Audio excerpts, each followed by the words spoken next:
imagine an anti-terror drill being carried out in Pakistan. It could be a two-sided drill with live exercise. On the other side, LET and JEM are the real enemy, and you are put through that, and you buy casualties also. Why should you do that? All that nonsense. The first thorn or the first question is the deep state on board? It is possible that Pakistan is seeking a way out of its other problems by offering peace to India. I mean, after all, at the end of the day, we have to remember Bangladesh is one part of the Siliguri corridor, one shoulder of the Siliguri corridor. Aramco and the Saudis want to invest in Reliance refinery at Junagadh or wherever in that belt. Will they like Indo-Pakistan war going on? Think of it. Hello and welcome to Dev Talks. This is Adi Achint. Today, once again, I have with me Lieutenant General Ravi Shankar, who has been giving out his opinions about various different happenings in and around India, especially around. Today, we are going to talk about, as a continuation of our last discussion, about the peace offering of Pakistan. This video was called Pakistan's Olive Branch to India. If you haven't seen it, please do check it out. It's got some very interesting points. And this discussion with the general is going to be a continuation of that subject because this is an ever-evolving situation. Welcome, sir, and thank you so much for this time once again. Thanks a lot. And it's an interesting topic, contemporary, affects all of us, and everyone is an expert on Pakistan. So let's start. Yes, sir. As a matter of fact, sir, I'm going to just take you through some of your writings. You have written somewhere that the Pakistan's olive branch to India is full of thorns. I'd like you to elaborate a little bit. I'm sure all of us are aware why, but current situation, is there anything new that we need to know, sir? No, I'll put it this way. I mean, Pakistan itself is a thorn. So I don't know whether it's an olive branch or not is a different issue. But having said that, okay, they've given a peace offering, and the chief and everyone has said everything. But let's look back.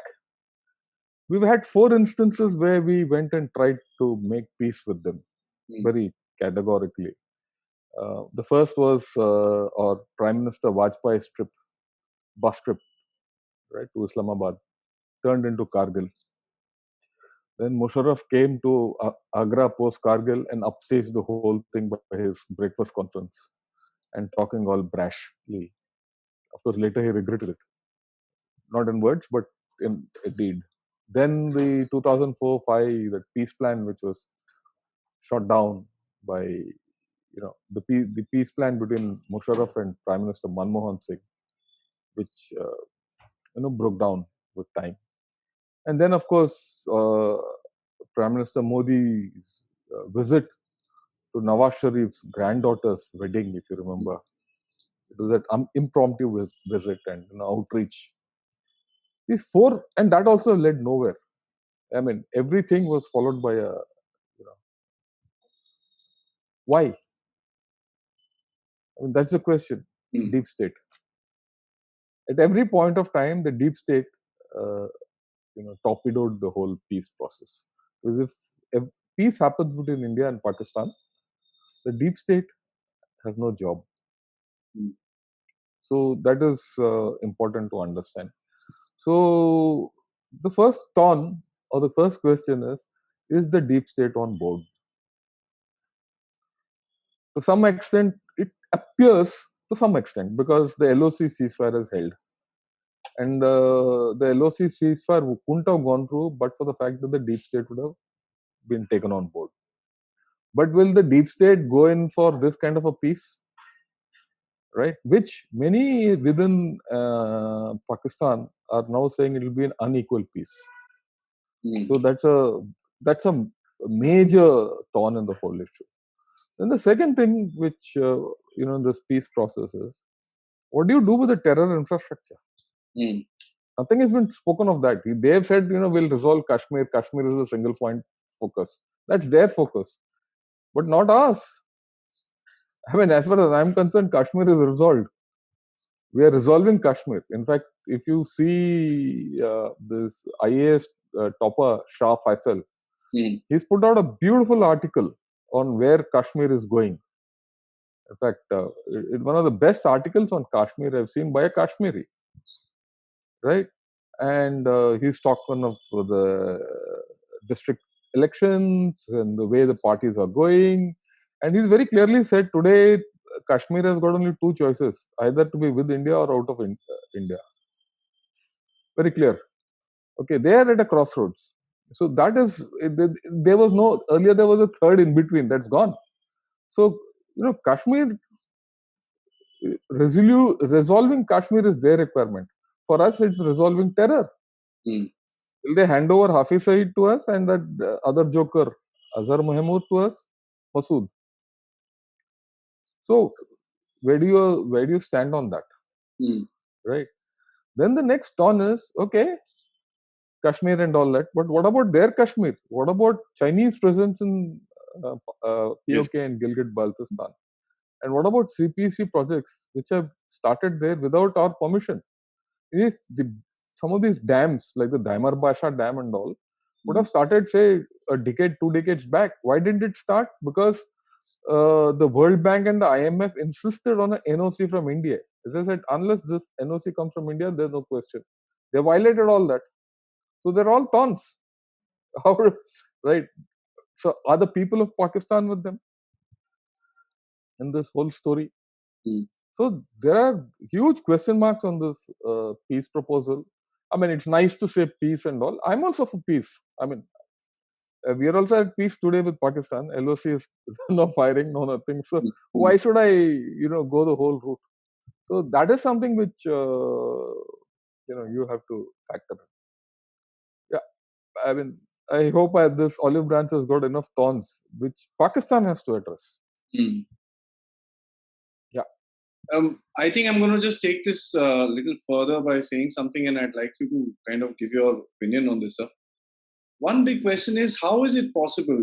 Both the countries have run a narrative against each other for decades now. We fought 4, 5, 6, 7, 4 official wars and countless number of conflicts, local area conflicts with the Pakistanis. There has been damages. There has been a whole lot of bad blood which has been created, not just with the decision makers in the army, but as well as the people of both the countries. We all are aware of the kind of narrative which is being sold to the Pakistanis within Pakistan. Kashmir hum leke rahenge, Kashmir banega Pakistan, and so on and so forth. There is, of course, a narrative in India which says that area is ours and we are going to take it back. Rightfully so. How do you think all this stuff fits into this surprising peace process that has just been jumped or thrown upon both the countries? Yeah, I don't think both countries are ready. Let's be very honest. Neither are we, nor are they ready for it. These are initial ideas, right? And we have to take them to their logical conclusion. Mm. And to take them to their logical conclusions, we have to shed a lot of our inhibitions, right? And you have to understand that there is a strategic confidence in India today, and that strategic confidence is missing in Pakistan because of its internal problems. So that mismatch will be there, right? Oh yeah, one more thorn. You have to understand. I mean, they said olive branch, ye wo, and then with Pakistan they had an army parade where they threw right, and then they fire Shaheen missiles, test firing. So this is there. So one shouldn't read too much into this. Okay, and we, like I discussed earlier, it is possible that Pakistan is seeking a way out of its other problems by offering peace to India. Might not be it's just tactical. One, buy time with India, right, so that get India off its back, as also give it an escape route from other places.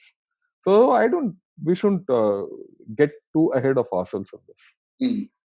So you're saying the real story is yet to come out, sir? Yeah, it's yet to come out. And of course, suddenly a lot of articles are coming out on this and all that. So we can discuss that also. So talking about messaging, I mean, you mentioned the firing of the Shaheen missiles. This seems very close to the North Korean way of doing business. Before they talk, they want to shoot off some missiles and, just flex their muscles a little bit. I think India is also doing its bit by the first visit of the Prime Minister across to Bangladesh on the 50th anniversary of their independence. There's a photograph which has come out. I'm going to put it up here, which shows the Prime Minister of India sitting with the Prime Minister of Bangladesh in front of a sculpture of the surrender ceremony.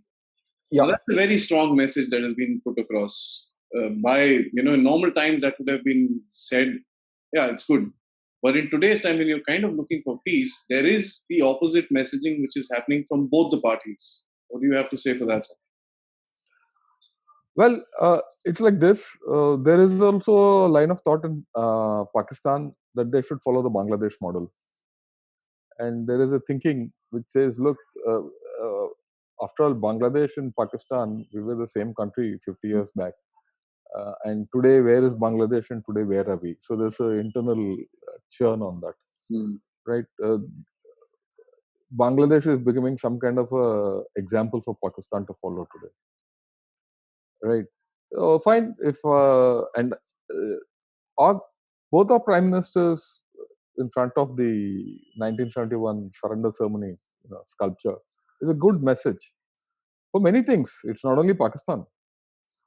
It's a reaffirmation of the ties between Bangladesh and India.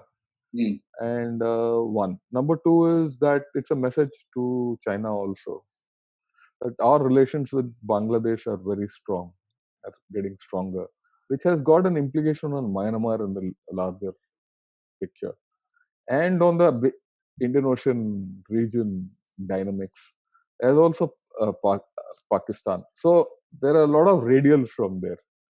I mean, after all, at the end of the day, we have to remember Bangladesh is one part of the Siliguri corridor, one shoulder of the Siliguri corridor. So our relationship with Bangladesh has to follow a different trajectory from now on, if this has to be taken anywhere. In fact, there's an article by General Moore on this, that you should stop treating Bangladeshis as Guspetias and all that, and have a more strategic relationship with Bangladesh on trade, commerce, people to people thing, humanitarian assistance, disaster relief, and transit and trade and all that. So we need to take that in a different thing, and that will give you a secure flank. Not that Bangladesh is not a secure flank today, but it will give you a solid flank. Solid. And that's a message to Pakistan. It frees us of certain issues where we can turn our attention to both China and Pakistan.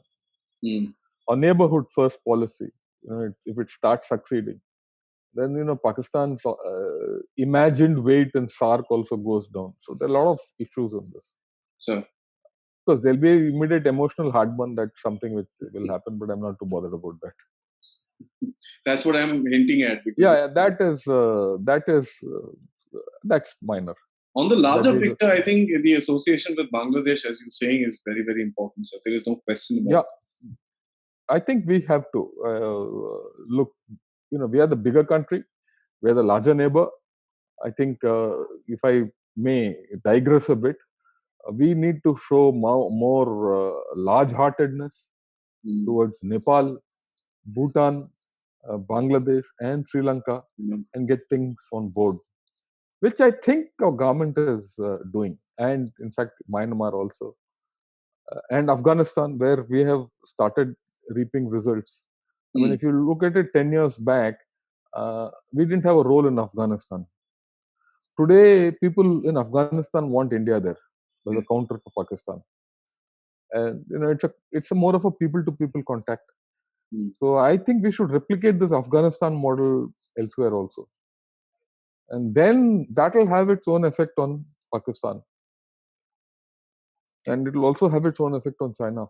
So there's a larger game plan in which we should do accordingly. Sure. So there has been some rumors floating around that countries within the Middle East, especially the Saudi Arabia and as well as the UAE, has some backdoor association with this. I don't know how to frame it, but sudden development of peace within. That's come out, and that there's a logic in this. while India has always said that it's a bilateral equation and we'll solve it bilaterally, right? We've never allowed any mediation, never. And whereas Pakistan has been keen, we'll take it to UN, let someone come, let China mediate, let USA mediate, everyone can mediate as far as they're concerned. Why this sudden shift which is happening where UAE and Saudis have started playing ball here? This is a long term issue. It's not overnight. See, there's an energy shift going on globally. Renewables are coming into play. Space-based energy is coming into play. As a result, fossil fuels, which are anyway finite, its value is going down. Or if the fossil fuel cake is going down, and the fossil fuel costs are going down, and their economy is going down, the Middle East is going to get badly affected. They can't live like the sheikhs they were. They have to do a different kind of a sheikh, right? And which they, I think, have realized it. Saudi Arabia has been trying to diversify its economy. So have these Middle East states, right? And they've also started easing off the equations with Israel. They see a different direction in which they have to head. Where will they take all this money? They'll not trust China. They don't trust China. Let's be very clear. Okay. They will do business with China, but trust is a different story. But they have tremendous linkages with India. And they've started investing in India. Where will they put their money for tomorrow? Will they put it in Pakistan or India? India. If Aramco and the Saudis want to invest in Reliance refinery at Junagadh or wherever in that belt, will they like Indo-Pakistan war going on? Think of it. Right? They won't. So far it was fine that Pakistan is an Islamic country and all that and cheap labor. So you could tolerate Pakistan. Today that's not so. So why should you tolerate Pakistan? So they must be putting pressure, and they've recalled loans and all that. They've not been very kind with Pakistan of late. So they feel that, look, let's get Pakistan to start, behaving in a better manner. So this is part of the thing. It is in their interest that India and Pakistan don't get into, spats, if I may say, armed spats. Not good for their health, long term. So that's how I connect it. I mean, I don't see any other logic in this. So that's where it is. Apart from that, sir, we also see rumors cropping up about the so-called cricket diplomacy, which happened before as well. And there is also a rumor about the SEO anti-terrorism meet. I mean, that's a very funny thing. People have it's quite counterproductive, as per se. But what do you have to say for stuff like this? Because at the end of it, if there is supposed to be a long-lasting program which needs to be done between both the countries, cricket is not going to get us anywhere. We've tried it before, and today the followership for cricket is not as what it was before. Yeah, I agree with you. Where it goes from all this? I agree with you. See, one shouldn't get back to those theoretics and optics. Cricket, Aman Ki Asha, getting Bollywood guys here, all that. Hey, first let's talk about that anti-terror business.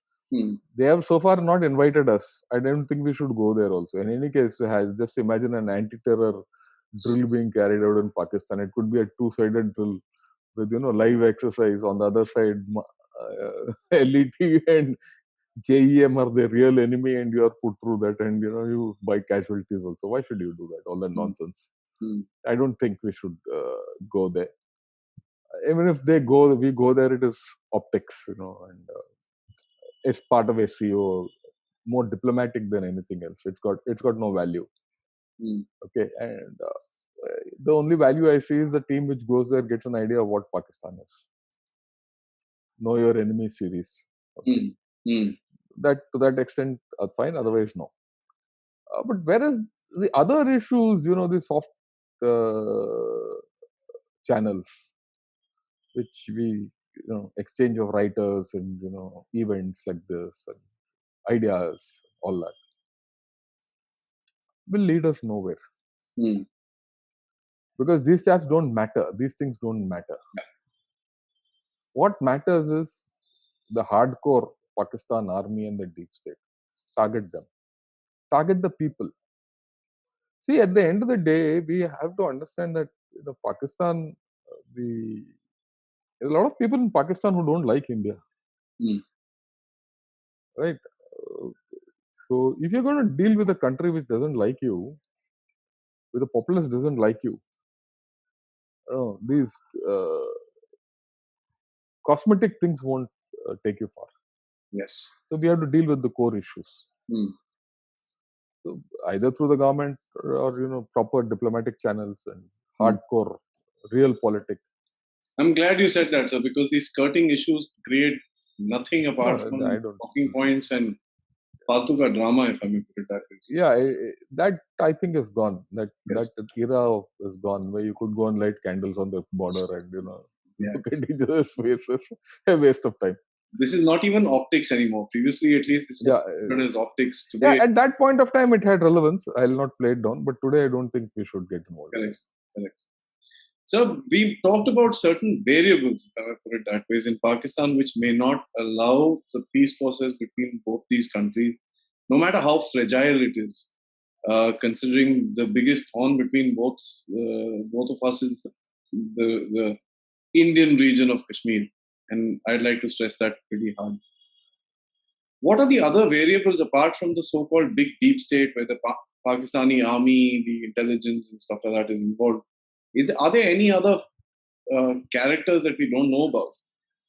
See, we've spoken of terror, this, that, and all that. But let me put it: there is the Pakistan society itself might not be amenable to peace. Mm. Today, I read an article yesterday or day before. I read an article by a chap called Javed Jabbar on two nation theory. He's translated two nation theory with Bangladesh, and he says it's still valid, right? And all that. And then you see there's a concocted history out there of people along the Indus Valley or along the where today what Pakistan is was never part of Bharat or in India or as it was. It was under some Western or Central Asian rulers, as if they come from Mars or this thing. And then there's this funny thing, which cultural thing, which keeps coming. They don't know whether they're Arabs or Turks Yeah. or Pakistanis or Punjabis or Muhajirs. So it's a confused society. I mean, it's a society which is not at peace with itself. So that's a big variable. And then, of course, it's a society today where it cannot feed itself. It's a society which cannot vaccinate itself. Mm. There's so many things. You look, COVID is one part. That's one. Polio is another big problem in Pakistan, Yes. right? So, I mean, they have more issues. Let me read out something which General Talat Masood wrote, Mm. and it's interesting. It gives you a balanced view of what Pakistan is. Let me read it out. So, He says, for most of its life, Pakistan has faced the monumental challenge of defending itself from the aggressive designs of India, which is normal, spill off from the Afghanistan, and interplay of major world powers in the region. It has, which has adversely impacted our national economy and political stability. So three things: Afghanistan, India, and interplay of. So that means Pakistan as a pawn. It's a variable. So right. And he's also saying the provinces of Khyber Pakhtunkhwa and Balochistan have been worst hit. mm. So that's another variable. So that means that entire Durand line area is unstable, right? External threats and internal weaknesses.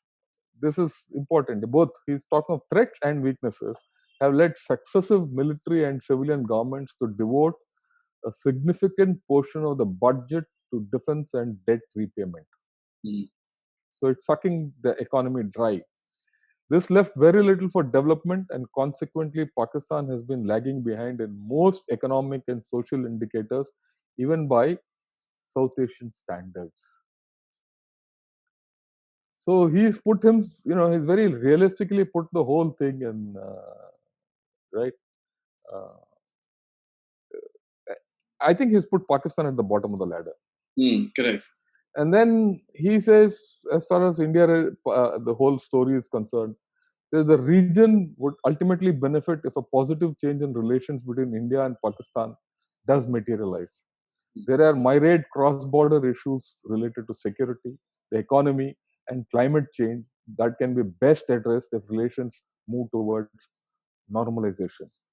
We have talked of Pakistan being on the crossroads connecting Russia and Central Asia, the Middle East, the South, and the Southeast Asia. But so far, we have failed to realize and sustain the vision due to the chaotic conditions on Afghanistan and inimical relations with India. So where does it? What's the sense it gives you? It comes down to problem in Afghanistan, problem with India. Yeah. Right. And today they're in a state where they can't force India's hand. Mm. They have to force their own hand. India doesn't have to force their hand. They have to force their own hand, and that's their biggest challenge. And this is the theory. I mean, this is the thing which almost everyone talks of. Correct. Right. So I've read it out, but Ashraf Jahangir Qazi, who is the ambassador to USA and India, also talks of the same thing. Yes. He says it's not in US interest now to ensure that Kashmir is given to Pakistan. USA is fine with what it is. It's very happy with Kashmir being with. So there is a fundamental shift, which I think has happened. So variables in Pakistan are best sorted out by Pakistanis, not us. We have to be conscious of them, though.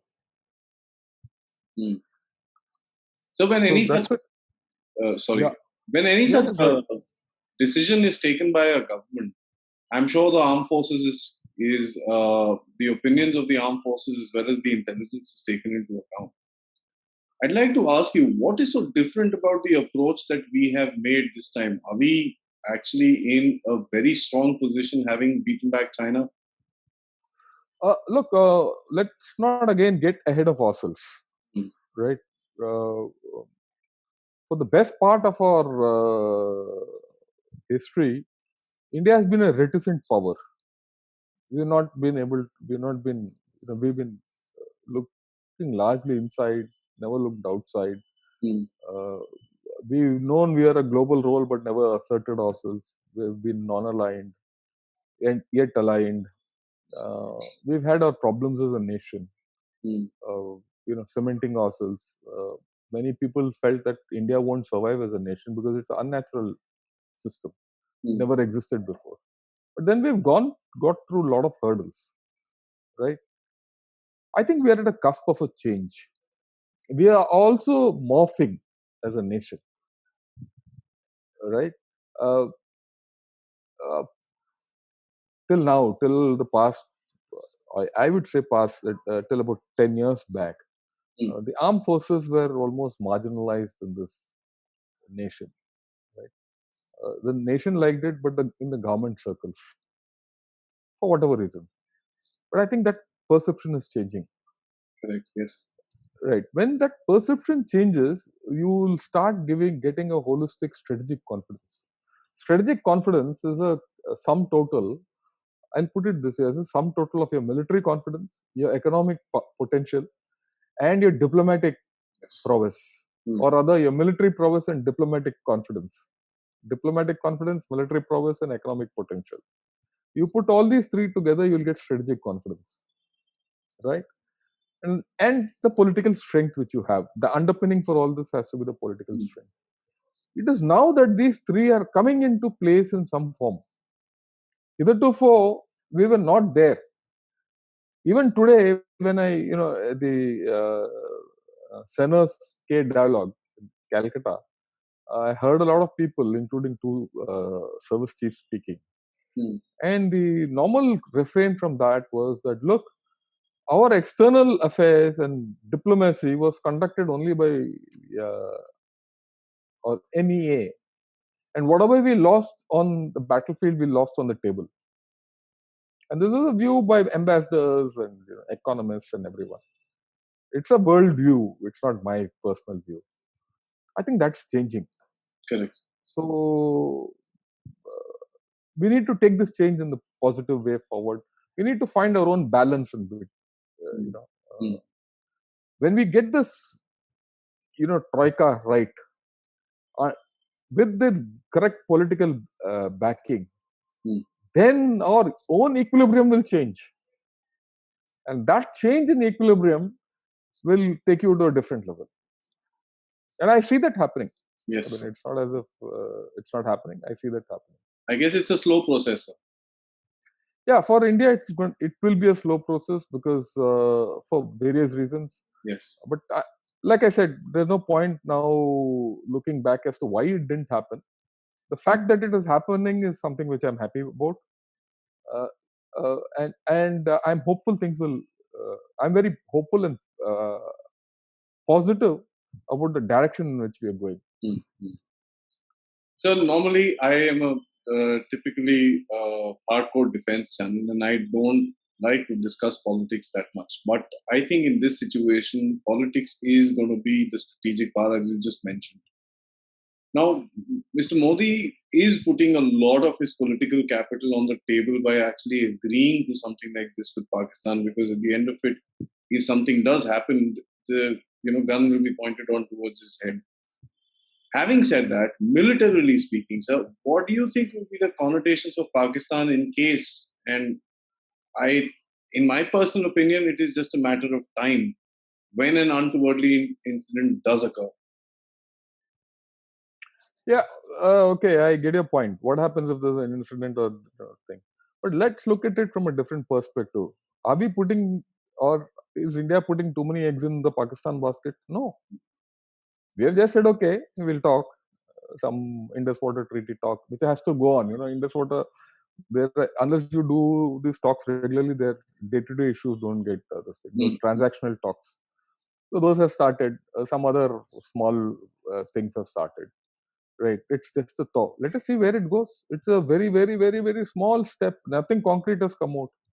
We have still said that stability in the region is hostage to terror in some manner or other. Day before yesterday, the chief of army staff in one economic conclave which I saw, he very clearly said, till such time the terror infrastructure in Pakistan doesn't get dismantled or a positive shift is not there. We are not going to be very optimistic about the whole affair. He said, yeah, I'm optimistic, but let us see where it goes. Then let's see the evolving situation in Afghanistan. That's also there. I think there are too many moving parts. And I don't think we have put too much political capital on the table as it. So to that extent, I am not to this thing. And if a retrograde incident takes this thing, all bets are off. As simple as that, we go back to square one and start dealing with square one. I mean, we should be prepared for anything in Pakistan, right? Or for that matter, even with China. Correct. All bets are off. Like I said, 1 year back, were we confident of doing this? No. Today, are we confident of handling the situation? Yes. There's a difference. Right? Everyone say that, two-front situation. You've gone through that. What more do you want? You can handle it. Correct. Right? And there are certain things which have come out. The Quad has come out, and strategic bilateral strategic partnerships have come about. There's a global shift. Your vaccine diplomacy is there. So I mean, let's not forget we are still in the middle of a pandemic. So things have changed. Right? India is a more confident nation than what it was 9 months back. Everyone talks of the rise of China. I think India is rising. I mean, well, there is, of course. I have no doubt in my mind. Others might have. That's their choice. So, last question. I'm Yeah. going to ask you to push yourself to do a little bit of future gazing in this aspect. One thing is, where do you see this whole thing going on about 6 to 8 months? Will the Pakistani deep state be able to control its assets? I'm going to use that word very carefully against India. Also, how do you see? I'd like you to answer this particular question, keeping in mind our another close friend, which is the Chinese, as you mentioned yourself. How do you see this situation evolving in the next 6 to 8 months? Right. Let's not talk of China and Pakistan. In the next 6 to 8 months, I think the first thing which India has to do, and which it will do, I think so, is control the COVID situation. Hmm. Right? Health. I mean, you have to live to be well, and I mean, you have to live well to do anything better. So, with the vaccines rollout, which is happening, and the second peak hopefully will get controlled, and if we have to come out, say in about 6 to 8 months, we should be somewhere where uh, we are in full or reasonably good control about the Chinese virus. First, kill the Chinese virus, then we'll talk of the Chinese, Hmm. right? So we should. I think that's the first thing, So, right? Oh, the second thing is in this entire process, uh, with Quad developing the way it is, Quad is moving pretty fast, yes. right? And I think there's also a major realization that India is a very important partner of the Quad. So as Quad strengthens, India's stock in the international geopolitical scenario will keep going up. Hmm. Vaccination and Quad will contribute to India's rise. Then, of course, there is the issue of Pakistan and China. Let us see how they evolve. They are the jokers in the pack, so let us see where they go. I think you've answered my question by saying that they're the jokers in the pack, and it's not Yeah, very. It is quite difficult to predict where they are. yeah. Yes. Right. I think that was a very insightful discussion about what is currently happening between India and Pakistan, and I don't think it is really, it's not a very clear situation for us to understand at this moment. But it is interesting to know what is happening and how one should react. And I believe that talking about is one of the most important things that we as citizens can do. So thank you so much for joining me today, sir. And I'm honored that once again we could have this lovely discussion about our friend Pakistan. Thanks a lot. It was a pleasure being with you. Good evening. Have a good evening.